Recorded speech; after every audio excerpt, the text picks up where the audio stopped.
নিপা আক্তার আপনি লিখেছেন, আমার বাচ্চা অসুস্থ ছিল, সে সময় আল্লাহর সাথে ওয়াদা করেছিলাম ছেলেকে হাফিজি পড়াবো। আমরা অনেক চেষ্টা করেছি কিন্তু তার পড়া হচ্ছে না, এখন আমরা কি করব?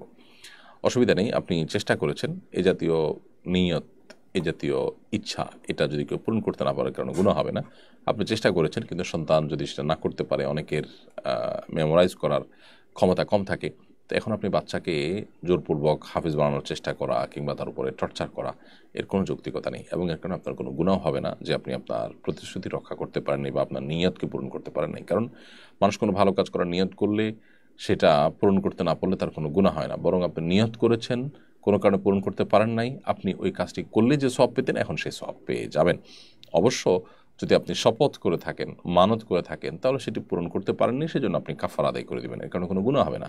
শপথ আদায় করেছেন, সেটা রক্ষা করতে পারেন না, তাহলে 3টি রোজা আপনি রাখবেন অথবা 10 জন মিসকিনকে আপনি খাদ্য দান করবেন, যেটা আপনার জন্য যথেষ্ট হয়ে যাবে ইনশাআল্লাহ তাআলা, যদি আপনি শপথ করেন। আর যদি এমনি নিয়ত করেছেন, আল্লাহর কসম করে বলেননি বা আমার এটা হলে এটা করবো এরকম মানতও করেননি, তাহলে সেক্ষেত্রে এখানে আপনার কিছুই করতে হবে না এবং কোনো গুনাহ হবে না। প্রিয় দর্শক, দেখতে দেখতে